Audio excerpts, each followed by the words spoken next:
Bonjour, je m'appelle Benjamin Tresanini. J'ai deux professions, je suis hôtelier à Paris et je suis moniteur de ski dans les Alpes, à la station de ski qui s'appelle La Plagne. Euh, pour démarrer avec l'hôtel, euh, simplement je reprends une affaire familiale. C'est un hôtel qu'ont monté mes grands-parents il y a 70 ans maintenant. On a toujours pu garder cet hôtel dans la famille et aujourd'hui je suis très content de pouvoir m'en occuper. Donc je travaille sur l'hôtel pendant 8 mois, je lâche l'hôtel pour pouvoir faire ma saison de ski pendant 4 mois d'hiver. Voilà mon rythme. Donc j'ai deux professions et deux endroits de vie. C'est un petit hôtel familial, il s'appelle l'Hôtel du Lys, il est rue Serpente à Paris. Ma journée classique, on va dire, je viens à l'hôtel vers 8h30, 9h le matin, j'ai pas vraiment d'horaire fixe. Je fais le point sur les arrivées des jours, le départ, et je parle avec un peu tout notre staff. Et je démarre mon travail, qui est un travail de réceptionniste à la base. Et ce que j'adore faire dans ce métier, c'est l'accueil des clients et le contact qu'on puisse avoir avec les clients. On est un petit hôtel à taille humaine, on a une grosse histoire, on a beaucoup de gens qui nous connaissent. Et ce qui nous permet d'avoir un rapport assez proche de nos clients. Donc ce qui est quelque chose de très agréable, il faut trouver la bonne distance évidemment.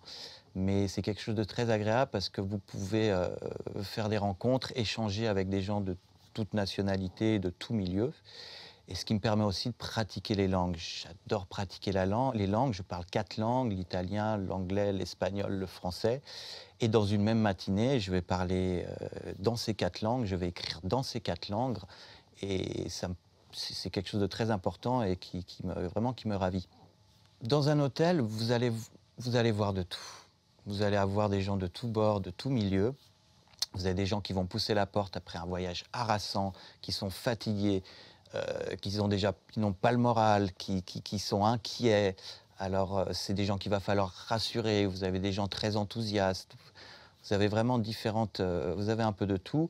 Et le secret, c'est un petit peu de s'adapter à tout ça, de ne pas prendre les choses personnellement, évidemment, de mettre les gens à l'aise et de les accueillir au mieux, suivant un petit peu leur personnalité. Donc le métier d'hôtelier, c'est un métier de contact, évidemment. Et le premier contact avec les clients est essentiel. Tout se joue à peu près dans les 5 premières minutes quand les clients poussent la porte de l'hôtel. Là, il faut répondre présent. Peu importe la personne que vous ayez en face, qu'elle soit agréable, pas agréable, que vous sentez de bonnes ondes ou de mauvaises ondes, il faut être assez discipliné, montrer de l'attention, très important, et mettre les gens à l'aise, voilà. Avoir une bonne énergie et vraiment mettre les gens à l'aise, les rassurer. Et ça, c'est très important. Il faut trouver la bonne distance, évidemment. Alors, vous avez des gens agréables, moins agréables, il y a un petit peu de tout. Première chose, ne rien prendre personnellement, évidemment, et rester professionnel. Et dans ces 5 minutes au moment du check-in, comme on dit, quand les gens poussent la porte et que vous faites leur enregistrement, tout se joue un petit peu là. Et c'est le moment d'ouvrir un petit peu un dialogue, de connaître un petit peu les gens dans la manière d'où ils vont venir, de deviner leur nationalité, de parler dans leur langue, évidemment, c'est quelque chose de très fort, ça les rassure énormément. Ça fait sentir quelqu'un de très bien quand vous arrivez du Mexique et que la personne en face vous parle un petit peu en espagnol. Et vous pouvez échanger même quelque chose sur son pays d'origine. Et voilà, donc la communication pendant ces 5-10 minutes au premier contact du client, elle est essentielle. C'est ce qui va poser un petit peu le tempo pour l'ambiance un petit peu dans l'hôtel. Donc c'est très très sympa, c'est un moment qui doit être très très agréable. Le métier de l'hôtellerie a été complètement révolutionné ces dernières années via les plateformes de réservation. Ça a impacté l'hôtellerie, ça impacte la restauration, ça impacte les transports, ça impacte les voyages, beaucoup de domaines. Donc depuis que les plateformes de réservation se sont mises en place, le métier a été assez révolutionné. Donc pour remplir un hôtel, on va travailler avec ces sites de réservation. On va jouer sur les prix, on va jouer sur des promotions, on va jouer sur pas mal de choses, sur le site internet, sur les photos, sur les pages d'accueil, sur l'annonce. Avant cela n'existait pas, les gens prenaient un téléphone et vous appelaient. Maintenant, ça se passe sur internet, on reçoit beaucoup moins de coups de téléphone, évidemment. Donc, une fois que cette mise en place sur les sites internet est faite, c'est ce qui va vous permettre de booster ou pas vos réservations. Première chose pour remplir un hôtel. La deuxième chose, c'est que ça se remplit naturellement, c'est-à-dire que vous avez un produit, nos chambres d'hôtel, l'hôtel comme il est, le rapport qualité-prix, l'endroit, tout ça va jouer. Quand vous avez un bon produit et un bon rapport qualité-prix, l'hôtel se remplit naturellement. C'est la meilleure des solutions quelque part. Une fois la phase d'accueil terminée, le premier contact établi, les gens vont découvrir leur chambre, découvrent l'hôtel. Et donc, vous avez des personnes que vous n'allez pas voir pendant le séjour, qui sont très discrètes et qui vous ne demanderont rien. Et vous avez des personnes qui sont un petit peu perdues et qui ont envie qu'on prenne soin d'elles, tout simplement. Donc elles vont trouver différentes choses pour venir vous approcher, pour venir vous parler, pour vous demander des choses, pour sentir qu'on est bien attentionné, qu'on va prendre soin de la personne. Vous avez des personnes très désagréables qui vont se plaindre pour beaucoup de choses qui ne sont pas vraiment fondées. Et donc pour toutes ces choses, il faut garder beaucoup d'aplomb, beaucoup de calme, laisser parler les clients, laisser parler les personnes, les écouter, ne jamais rentrer en conflit, évidemment, et, et tout simplement, vous allez répondre à leurs attentes ou pas. Quand je suis à la réception et que j'accueille les clients, j'ai un petit peu la voix de mon grand-père qui est avec moi et j'essaye de perpétuer ça et d'être dans les murs de cet hôtel que je connais parfaitement bien parce que j'y étais depuis que je suis petit. Et voilà, il y a l'attachement au lieu, l'attachement à l'histoire et le métier de communication aussi qui vient dans tout ça.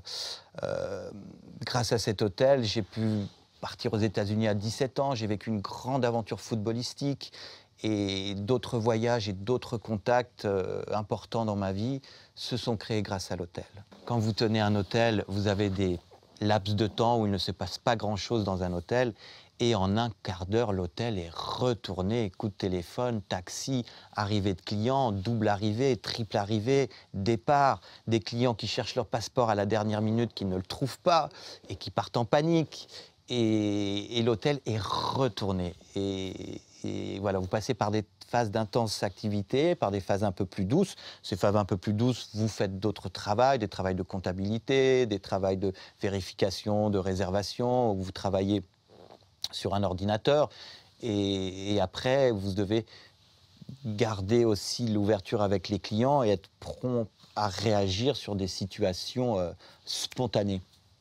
Alors des fois, vous avez des séries à l'hôtel pendant quelques jours. C'est très régulier, c'est très calme, c'est très doux. Vous avez un casting de clientèle qui est très agréable. Et puis, d'un jour à l'autre, voilà, les choses changent, beaucoup de nouvelles arrivées, des gens peut-être un petit peu plus difficiles au départ, qui ont besoin de beaucoup d'attention, d'être rassurés. Et par moments, des circonstances un petit peu hasardeuses qui font que des clients sont perdus, perdent un passeport avant d'aller prendre un avion, vous avez une arrivée, une deuxième arrivée, le téléphone qui n'arrête pas de sonner, donc vous devez gérer des priorités et vous devez gérer 5 choses dans le même temps. Ce qui est sympa aussi, mais il faut bien avoir le sens de la priorité et ne jamais se laisser déborder. C'est très très calme, c'est comme un peu une casserole de lait qui chauffe sur le feu, tranquille, tout va bien, on regarde un petit peu de loin, tout va bien. Vous faites plus attention et en 10 secondes, tout déborde et ça part. Et l'hôtellerie, ça peut être un petit peu comme ça. Finalement, les clients que vous ne voyez très peu, il faut quand même les surveiller comme le lait sur le feu. Ma première grande rencontre avec l'hôtel, à 17 ans, ma mère voulait m'envoyer loin de la France, aller apprendre l'anglais à l'étranger. Et nous avions un client américain à l'hôtel avec qui nous avions un très bon rapport. Et cette personne nous a donné 2 camps de foot en Californie, 2 camps de foot en Floride. C'était en 1999. Le football commençait à exploser aux États-Unis. Et donc j'ai envoyé un courrier à ces 4 camps de foot. Un camp de foot m'a répondu de Californie. J'ai pris l'avion 3 jours après et j'ai passé une dizaine d'années en Californie, toujours avec le football en filigrane. J'ai entraîné tous les étés, j'ai entraîné des équipes de jeunes le reste de l'année. Et ça m'a permis de vivre une autre vie en Californie, de découvrir un autre métier. Et ça a été une expérience exceptionnelle. Cette expérience m'a donné directement le rebond pour mon métier de moniteur de ski. c'est grâce à ce camp de foot en Californie, grâce à la discipline, à l'éthique sportive. Une fois rentré en France, je voulais continuer d'enseigner un sport. J'avais évidemment le ski en background, ayant grandi au pied des pistes. Et grâce à cette expérience de football, j'ai rebondi sur le ski, ce qui m'a permis de passer mon diplôme de moniteur de ski et aujourd'hui de travailler comme moniteur de ski tous les hivers. Donc je fonctionne à l'hôtel pendant 8 mois, je quitte l'hôtel mi-décembre pour faire ma saison de ski pendant 4 mois et je reviens mi-avril plus ou moins à l'hôtel. Le ski, c'est quelque chose avec laquelle on a grandi. Je suis né à Bourg-Saint-Maurice, au pied des stations de sport d'hiver. J'ai appris à skier pratiquement dans le même moment où j'ai appris à marcher. Et le rapport avec l'élément neige et la montagne, la glisse et le sport, c'est quelque chose qui est très ancré et qui est ressurgi après cette période de football aux États-Unis où je voulais absolument continuer à travailler dans le sport. Donc je suis retourné à mon plaisir d'enfance qui était le ski, évidemment. Et j'ai pu démarrer ce métier de moniteur de ski. Alors, enseigner le ski et faire du ski pour soi, ce sont deux choses totalement différentes, ce sont deux passions différentes. Le ski pour soi, c'est de l'adrénaline, c'est de la vitesse, ce sont différentes choses. Enseigner le ski, c'est essayer de faire partager cet enthousiasme et ce plaisir et de faire découvrir le milieu dans lequel on est, tout simplement. Le rapport à la montagne, le rapport physique, le rapport aux flocons de neige, tout simplement, il est très fort. Quand on voit la neige tomber, c'est toujours un jour magique, c'est un jour rempli de Dieu, c'est une connexion avec quelque chose de supérieur. Pour moi, il y a une partie de Dieu dans chaque flocon de neige. Il y a une partie de Dieu à l'intérieur de vous, mais moi je vois Dieu dans chaque flocon de neige. Quand je dis Dieu, c'est une forme, c'est un mot péjoratif comme ceci. Donc juste le flocon de neige, il est essentiel. Quand vous regardez à l'intérieur la géométrie d'un flocon de neige, c'est juste hallucinant.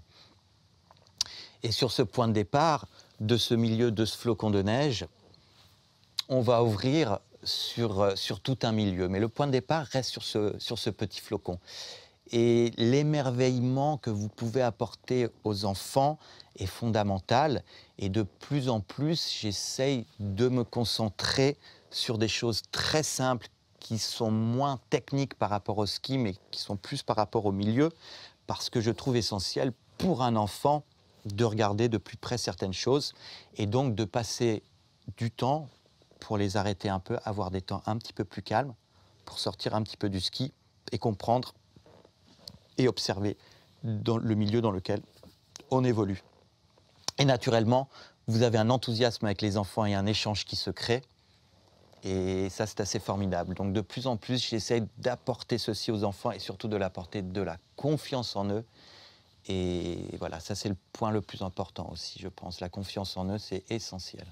Enseigner à des enfants, c'est la chose la plus énergisante. L'énergie que vous donnent les enfants, l'énergie que vous leur donnez, ça marche ensemble, ça tourne en cercle et c'est juste merveilleux. Donc enseigner aux enfants, c'est merveilleux. On partage aussi un temps, des fois très très bien avec des adultes, évidemment. Pour la pédagogie, c'est peut-être un petit peu plus délicat. J'ai envie de vous dire que les progrès des adultes, le comportement des adultes va de pair avec le moniteur ou la monitrice de ski. C'est à vous de donner le tempo, à vous de prendre votre groupe d'adultes et de le faire aller dans la direction que vous voulez. Au niveau de la communication et des tempéraments et des caractères, c'est assez facile au départ, les choses se compliquent un petit peu quand on commence à faire des progrès et que les personnes évoluent à différents rythmes. Vous avez des personnes qui se découragent très vite, qui se fatiguent très vite physiquement. Vous avez des personnes qui sont dans l'attente et qui veulent accélérer et partir plus rapidement.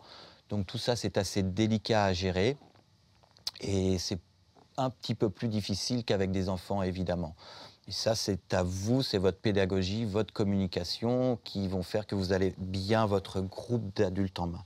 Il faut bien avoir son groupe en main, c'est vous qui donnez le tempo, c'est vous qui prenez les décisions, et voilà, vous vous adaptez évidemment à tout le monde, et voilà, c'est toujours un petit peu plus délicat avec des adultes, et on passe aussi des moments merveilleux avec des adultes, il se crée des ambiances formidables, Et, et c'est une autre approche pédagogique, mais c'est aussi très très intéressant. Dans notre métier de moniteur de ski, pour ne pas être un petit peu blasé quelque part, il est essentiel de changer de public, de changer de niveau.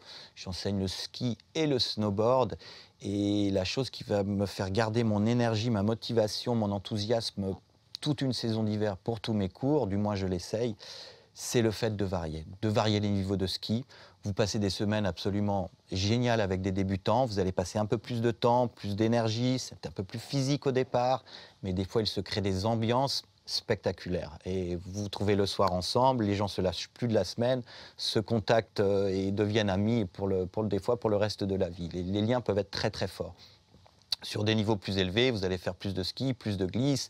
Techniquement, vous allez pouvoir donner des conseils un petit peu plus pointus, donc c'est beaucoup plus intéressant pour votre métier de moniteur de ski au niveau technique. Et voilà, l'essentiel, c'est vraiment de mixer les publics, les niveaux entre le ski et le snowboard. C'est ça qui va vous faire garder votre énergie, votre éthique et l'enthousiasme que vous avez. Nous donnons des cours collectifs, nous donnons des cours particuliers. Les deux choses sont très différentes. Vous avez un peu plus d'investissement sur un cours particulier parce qu'évidemment, en 1 heure et demie ou 2 heures de temps, il faut qu'il se passe quelque chose. Donc vous devez observer votre client, savoir sur quel thème vous allez travailler, comment vous allez le faire, où vous allez le faire. Donc on passe par une phase d'observation, on essaye d'isoler 1 ou 2 thèmes sur lesquels on va travailler pour vite, tout de suite, sentir du progrès, prendre votre élève en main et l'amener dans la direction que vous pensez qui est la meilleure pour cet élève, pour le faire progresser techniquement, évidemment. Donc c'est un peu plus intense et ça demande beaucoup plus d'énergie physique, mentale.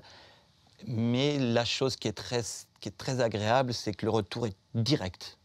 Des fois, au bout d'un quart d'heure, 20 minutes, 3 minutes, l'élève vous regarde avec il ouvre des grands yeux, il vous fait des signes comme ça. « Waouh, Benji, c'est génial, je commence à sentir ça et ça c'est bien ce que tu fais, Ludovic. Là, tu as compris, là, on a isolé quelque chose, c'est très bien. » Là-dessus, on va pouvoir travailler un petit peu plus.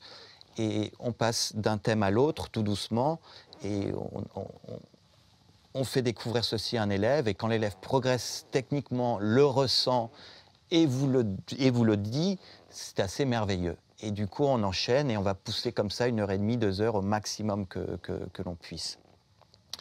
Et là, ça devient très intéressant aussi. Donc c'est beaucoup d'énergie, mais vous vous y retrouvez et c'est très agréable aussi. Sur un cours collectif, on est un petit peu moins tenu par la pression du temps, évidemment. Les cours collectifs, en général, c'est 3 heures tous les matins pendant 6 jours.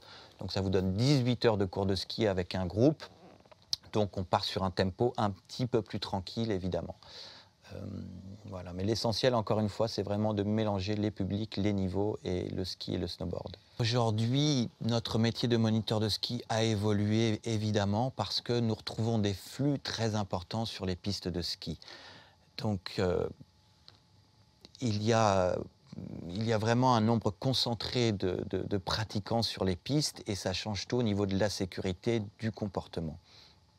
Donc, on va avoir beaucoup plus un scanner en tête et on va faire attention à la sécurité beaucoup plus qu'avant parce que les pistes de ski, malheureusement, sont devenues un petit peu plus accidentogènes qu'avant, vu le nombre de pratiquants au mètre carré. On ne peut rien y faire. Les pistes de ski sont très entretenues. Moi, quand j'étais gamin, les ratraques ne passaient pas sur les pentes et vous aviez des bosses en permanence. Donc, vous ne pouviez pas prendre des vitesses vertigineuses sans avoir un niveau technique qui vous permettait de le contrôler. Aujourd'hui, les pistes bleues, c'est des boulevards lisses et des gens avec des niveaux très faibles prennent des vitesses vertigineuses et deviennent très dangereux pour eux-mêmes et pour les autres, malheureusement. Donc, au niveau de l'accidentologie, évidemment, le métier a été bien impacté. Donc la chose très importante sur laquelle on fait attention, évidemment, c'est au niveau de la sécurité, spécialement avec les enfants, avec les adultes aussi. Et voilà. Le rapport avec les autres skieurs change aussi, malheureusement. Je vais redonner des exemples d'expériences personnelles quand j'étais minot, quand j'étais petit. Quand quelqu'un tombait sur les pistes, il y avait tout de suite un attroupement, les gens s'aidaient, allaient chercher un ski, un bâton, vous allez bien madame, vous allez bien monsieur, ça va jeune homme. Et des gens qui ne vous connaissaient pas, adultes ou enfants, les gens s'arrêtaient systématiquement pour vous voir et échanger. Aujourd'hui, malheureusement, c'est un petit peu trop souvent le contraire. C'est chacun pour soi et beaucoup d'incivilité. Et malheureusement, ça ne va pas en s'améliorant et l'ambiance a beaucoup changé, malheureusement. Alors on essaie de communiquer beaucoup, évidemment, avec les pratiquants, mais c'est assez difficile et l'ambiance a totalement changé pour ça. Donc c'est quand même beaucoup moins agréable depuis qu'on a un flux de skieurs et de snowboarders très impressionnant par période, évidemment. L'activité de moniteur de ski et d'hôtelier, oui, sont différentes. Vous n'avez pas la même dépense physique dans un hôtel, quoique il y a certains jours où vous dépensez pas mal d'énergie. Et la chose qui est fondamentale dans le métier de moniteur de ski, c'est que vous évoluez dans un milieu naturel magnifique avec un air pur. Rien que pour cela, passer ces journées dehors dans un milieu magnifique avec de l'air pur, ça n'a plus de prix à notre époque. Donc ça, c'est une base que je ressens de plus en plus et qui me tient encore à vouloir beaucoup pratiquer mon métier de moniteur de ski. Physiquement, il y a une bonne dépense aussi, essentielle, très important. Et puis mentalement aussi, vous avez beaucoup d'analogies par rapport à l'hôtel, parce qu'il y a beaucoup de pédagogie, il y a de la communication, il y a de l'observation, et il y a la pratique des langues étrangères. Et finalement, on retrouve pas mal de points communs sur les deux professions. Voilà. Aujourd'hui, ce serait difficile pour moi de choisir entre l'une et l'autre. Je suis très attaché aux deux, très attaché à ce métier d'hôtelier, à l'Hôtel du Lys, qui est notre affaire familiale, dans cette affaire où je m'épanouis à travers mon travail et j'en suis très content. Ce ne serait difficile de lâcher mon travail aujourd'hui. Et dans le même temps, je n'ai pas envie de lâcher mon travail de moniteur de ski aussi pour les raisons dont on vient d'évoquer. Et le lien est très fort pour les deux. Et aujourd'hui, ça serait très difficile de choisir entre l'un ou l'autre métier. Je suis très content de pouvoir pratiquer les deux pour l'instant.